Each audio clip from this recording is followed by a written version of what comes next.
ॐ श्रीमात्रे नमः। निसर्गक्षीणस्य स्तनतटभरेण क्लमजुषो नमन्मूर्तेर्नारी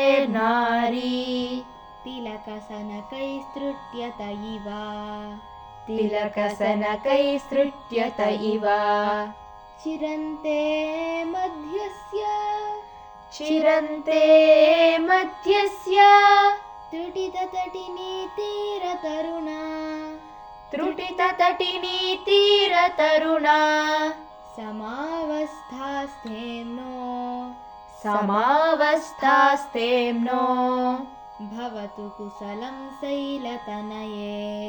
भवतु कुशलं शैलतनये निसर्गक्षीणस्य स्तनतटभरेण क्लमजुषो नमन्मूर्तेर्नारी